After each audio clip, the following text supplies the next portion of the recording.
Welcome, everybody, to another episode of Strife's Sanctum podcast. My name is Citizen Strife, and we conclude Mega May with a franchise I know nothing about, because I was mostly into just Mega Man Classic and Mega Man X. We venture into Mega Man Zero. And the thing with this is this was on Gameboy Advance. I believe it could have been on the Nintendo DS after a while, depending on the re-releases, but I know that there was multiple games in the franchise.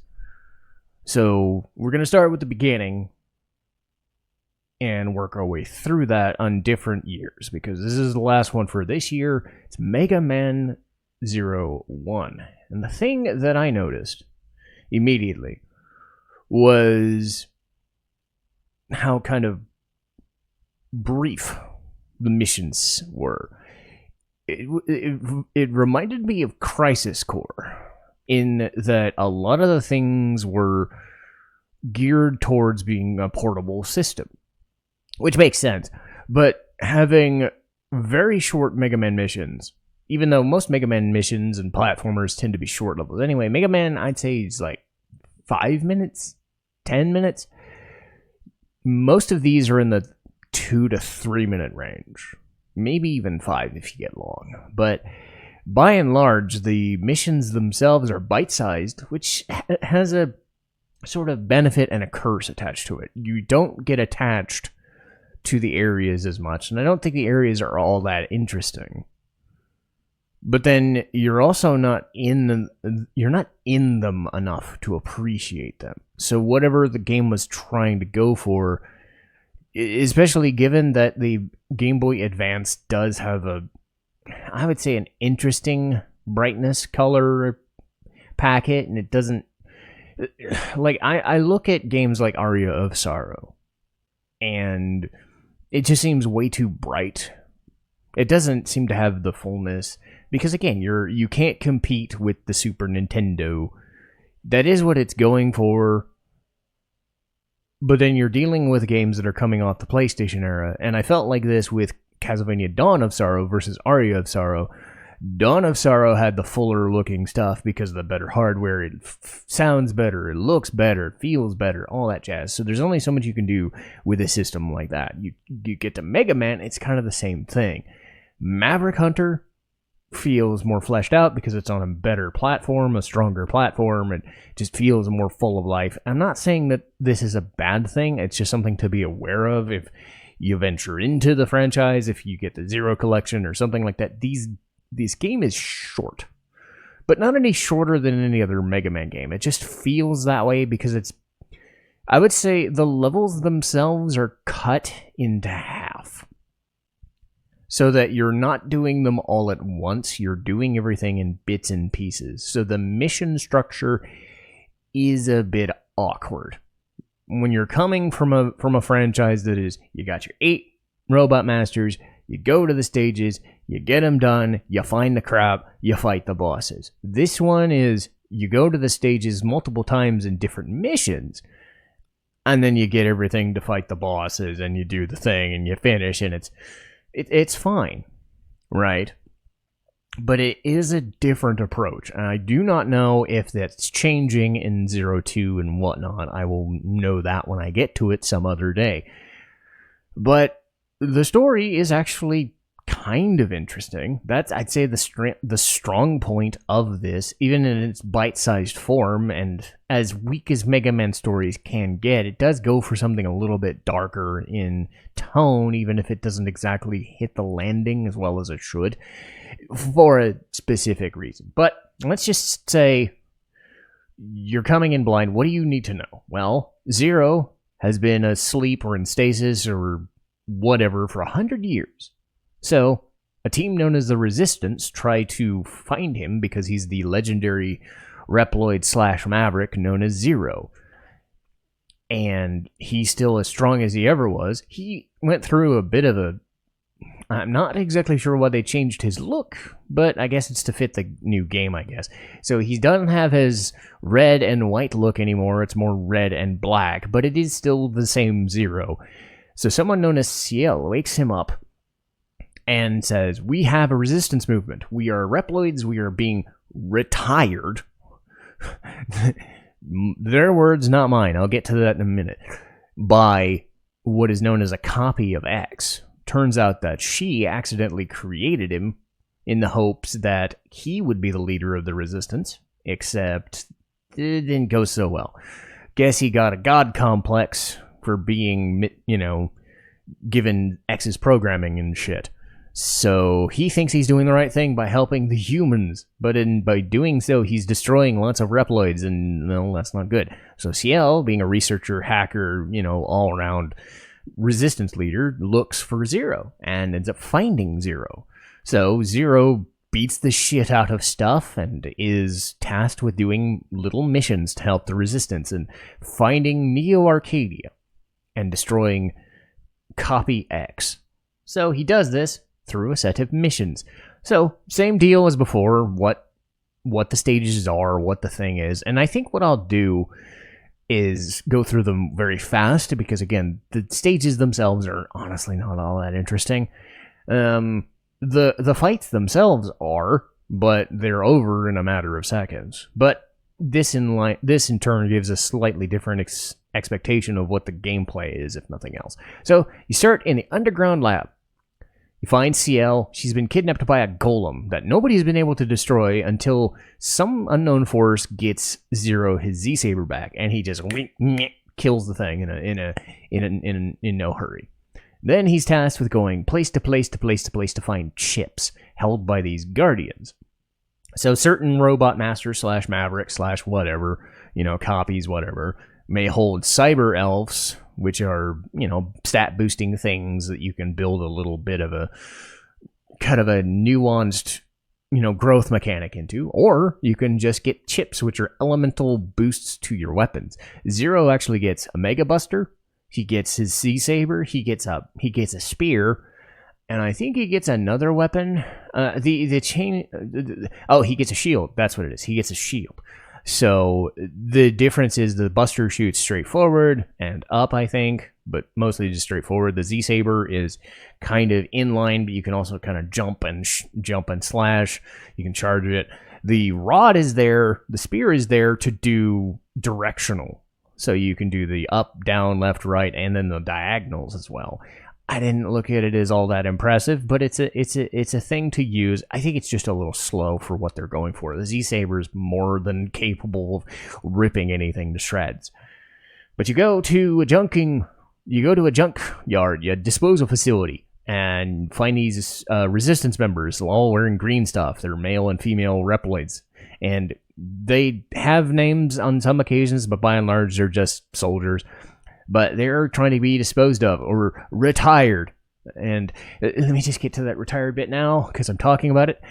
Instead of destroying or eliminating or killing monsters or Reploids, I guess it was a concession for being on the Game Boy, because Nintendo does that sort of thing. They didn't want to say kill, they didn't want to say destroyed, even though they were allowed to say the words destroyed, but they went for retired. We will be retired if we get caught.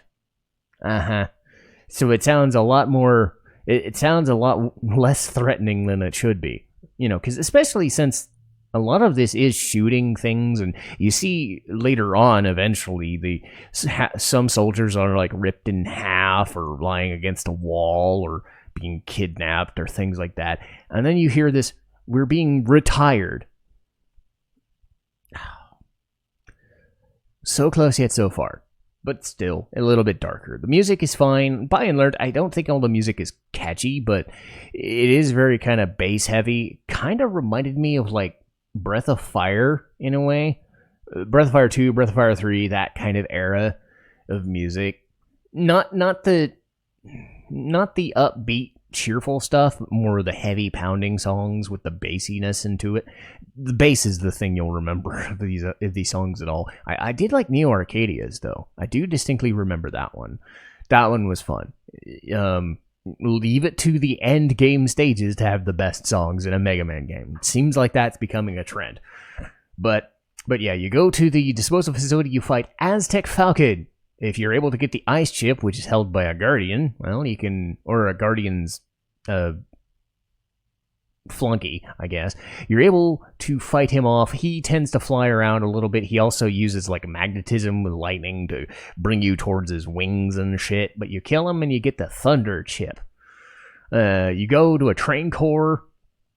This is kind of like, what was it, Charge Man, Nitro Man, and Mega Man, where it's a moving train halfway through. You fight this thing that doesn't move, but it's the train core. All it really does is it shoots you with fire, but it also moves its pistons up to try and crush you against spikes on the top of the wall. But if you beat the shit out of it, you're able to get a Cyber Elf. One thing I've noticed is higher leveled enemies and higher level bosses actually get extra health bars. So it goes from the traditional yellow to green to white. So I thought that was a nice little touch. Go next to the desert. You go into the desert quite a bit. There's a lot of like whirlpool looking things, wind making machines, all that junk. You get past that, you find Anubis Necromances the Third, or Necromancies, whichever you want. I think it's Necromances. But he likes to do fun junk. He'll summon minions, he'll throw his spear like a Castlevania villain, or he'll try and crush you. It did remind me of fighting death quite a bit. I bring up Castlevania because, again, it's not made by the same company, but it just had a vibe to it. So that fight was interesting. Get through that with the flame chip, you get the Cyber Elf. He runs off. You go to the underground lab again. You're trying to find data before it self-destructs, but you fight this giant elephant-looking dude who's Ganesha Riff. Ganesha Riff. I don't know why. You could just say Ganesha, but whatever. He is interesting. He does kind of like half Armored Armadillo meets E-Honda. He does like the 100 sumo slap looking thing. And then will roll around or he'll throw shit at you. Hit him with the thunder stuff. You get that triple rod, which is the directional stabby thing. You go to an energy factory to provide energy sources. This is one of the main story beats. Is Ciel is trying to build up enough alternative energy source for her Reploids to build her own slice of land that isn't Neo Arcadia or elsewhere, and is just trying to make a go of it. But the resistance can only do so much. But she is driven to get an energy source, make a stockpile so that they can just live on their own in peace. So that's part of it. You go back to that energy factory, you fight Guard Oratic. Or Orotic, I'm not sure how they would say it. But it looks kind of like an 8-sided octopus looking thing. It has different arms. It'll try and punch you, fire, lightning, or ice. And then beat it, you get the flame chip. Every so often you'll get these like alerts where you'll fight a different thing while you're in your resistance base and whatnot. That was another feature I liked. As opposed to when like Mega Man games would add more Wily stages, or when Mega Man 3 added that freaking like, here's the old robot masters, you're fighting them again in half stages. No, just fight dudes. You know, it's fine. So you get a Mechanoid that's trying to attack the base. So you come from behind it, you just keep smacking it until it falls over and dies. Then there's Blizzrak Staggeroff, or Blizzard Staggeroff. The translation's kind of wonky. So aside from just the retired, you'll get that sometimes the names are off or the words are off sometimes. So Blizzrak Staggeroff, his stage is underneath the desert. You do like a prisoner rescue thing, like 4 or 5 people. I think it was 7, to be perfectly honest. You get the flame chip, you fight him with a flame chip because he's an icicle throwing dude. He'll try to force you into the icicles with a push beam sort of thing. And then you'll go to another mission, and you fight something known as Sage Harpuya. Yeah, Harpuya. I don't know if the pronunciation was proper on that one. It's really rough sometimes to get the names right. But you find this dude. You're supposed to fight this Harpuya thing. This guy just flies around, but he'll do the same like swing attacks. It reminded me it wasn't. I think it was Agile from Mega Man X2, where he would do like sword swings and the beams would just whoosh, try to go after you. It was Violent Surges and Agile. I want to say Agile was the guy to do that, but it was one of those types of fights. The same 4 attacks. It's kind of reminiscent of the Airman thing, where you'll have the same shots. You just have to dodge them in the same way. Or Yellow Devil, same idea, just with beams. Beat him. You beat what are known as the Guardians, and one of them is Fafnir. He sends a bunch of dudes after you. You keep attacking, and you do that thing. Oh yeah, something about the Necromancis thing is it's a support. It's an escort quest. Oh boy. So you find Necromancis, you beat him, and then you have to bring a soldier back. And you have to fight off a bunch of things. You have to destroy these traps and all this crap. The desert gets a lot of stuff, because I think it's right outside the resistance base. So that's where a lot of the setting is. And, Fafnir comes in later. He has like these energy fists and projectiles and whatnot that he goes after. He also throws rain, basically like rain that sets itself on fire as it's falling. Beat that, get another Cyber Elf. Another fight is the Hidden Phantom. There's a factory with bombs in it. So the energy factory that you had before, you gotta, ride the platforms and disable bombs. You fight the Hidden Phantom before you even do that. And the Hidden Phantom is all about kind of fucking with you. He throws out shurikens and lightning and other junk, but he duplicates himself where you'll see which duplicates he is right away. So it's not really that hard of a guessing game. But then midway through the fight, he'll turn the screen completely black and hide inside it. And you have to kind of gauge his direction from where he's shooting at. So if you get through that, you get to Fairy Leviathan, who has a weakness to the flame chip. And I like the fact that, God forbid, a Mega Man game has female robot masters or mavericks for a change. It's kind of nice. So no, I don't think Splash Woman was the first. It was actually Fairy Leviathan, if I remember right. But hey, she throws out ice projectiles, even ice dragons. Her stage is, again, underneath that stuff. She's in the prison yard. She's trying to hack computers and shit, but she's also underneath the ground, so you see like a submarine kind of running around. Biggest problem is trying to dodge the spike walls on either side while she's floating around, but they give you a good amount of leeway so you don't really get stuck. So it's not as dangerous as it looks. I've had way worse fights. I distinctly remember, like, I think it was Rondo of Blood, I want to say, or Dracula X, one of the two, where they made it so Dracula fought you over like 4 or 5 death pits. It was something ridiculous like that. This is more akin to Sonic the Hedgehog. You're like, if you fall off the sides, you die, but you have a lot of leeway in the middle, kind of deal. Or you put the spike wall in the middle, like Rang to Bang the stage, but you still have a little bit of leeway on either side to not fall. So it's still arduous if you fuck up, but again, they give you a little more leeway to handle it. So you fight another thing known as the Hanuman machine. A lot of these names are based in Indian folklore. I found that kind of interesting. He uses a fire and a staff. He does like the armored armadillo rolling shit. He's kind of like Son Goku or Wukong, I think, the Journey to the West monkey character. I forget what the name is. But yeah, you fight the Journey to the West monkey machine looking thing, and then you get to Neo Arcadia. You do a lot of the fights against the other dudes, and you fight Asura and Basura. They just shoot you while they're flying. There's Herculorius, Anchor-Taurus. He does lightning punches and projectiles.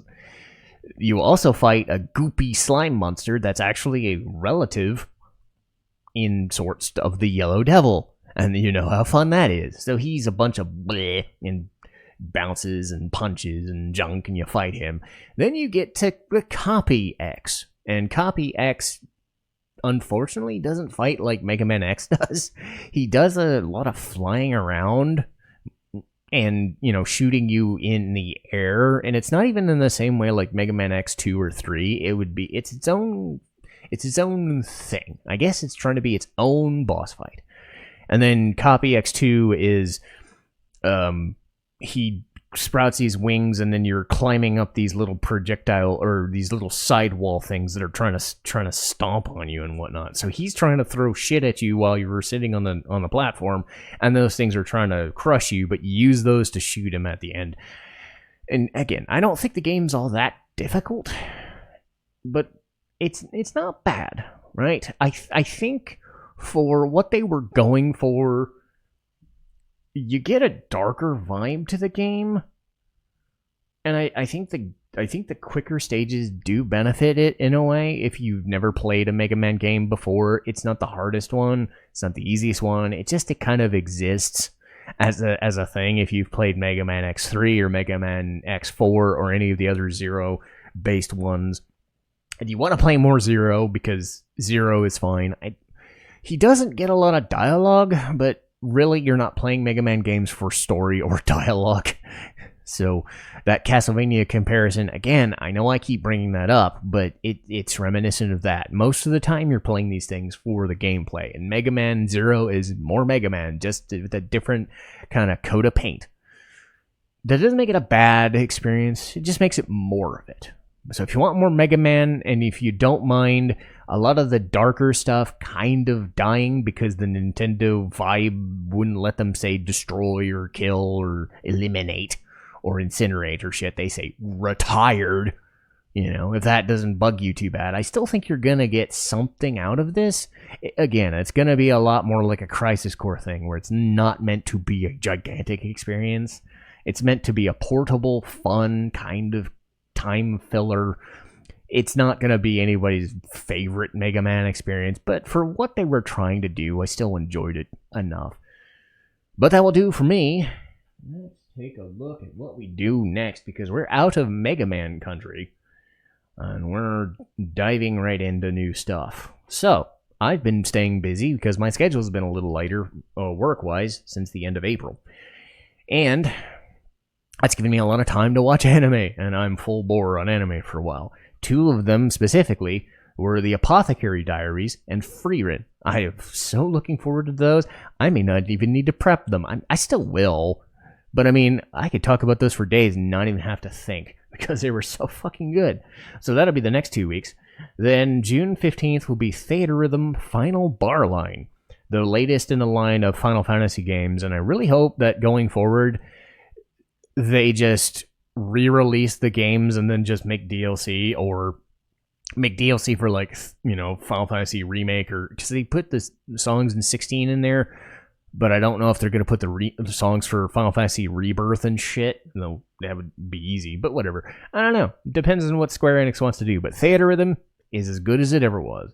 June 22nd is the interesting one. That's going to be fishing minigames and JRPGs. This is going to be kind of a side one where it's not talking about any game in particular, more of a content piece, just looking at certain games, whether I know them or I'm having experienced them for the first time, just looking at their fishing minigame. So checking out which fishing minigames are either considered the best or the worst. I have my preferences. Breath of Fire 3, absolutely. Some of the worst, near, but hey. Such things happen, and everything in between. Just little things like pressing a button and going, holding the stick certain way, and kind of describing why fishing is such an easy, breezy minigame, but you can sometimes add a bunch of cool stuff to it. So that'll be a little bit more research intensive for that week's episode, but hey, I gotta at least act like I know what I'm doing half the time, don't I? After that, I've already saved this up since way back about a month ago, but I've got the episode for Speed Grapper. That has been set to the end of June. It was originally going to be the last episode before all these Mega Man ones, but we did the Fruits Basket episode. I just played Link's Awakening, and I wanted to love it until I ended up hating it. So it's going to be a love-hate sort of thing, and mostly just due to me playing it horribly near the end, but whatever. It's still a great game, but And then an anime that I rewatched recently and enjoyed quite a bit. This will be on July 13th. Kemono Jihen. which I'm a sucker for certain types of shows, mostly hard-boiled, darker stuff, but I also have a fondness for when they do like yokai and spirits and ayakashi and junk like that, Inspector Nura Rise of the Yokai, Kemono Jihen is kind of in that vibe, that sort of thing. And it's heavy enough but also goofy enough to be like enjoyable for many different things. And it felt like it was its own season, but I don't know if they've announced a second one, but it sure deserves it. A lot of people I know tend to like it. And I rewatched it, because I saw it a couple years ago, and then I rewatched it like last week or 2 weeks ago and liked it all over again. So I want to talk about that. So that's on the docket going forward. So I'll call it here for this week's episode. We are done with Mega May, and we're getting into June. So I'll see you guys next time. Citizen Strive, signing off.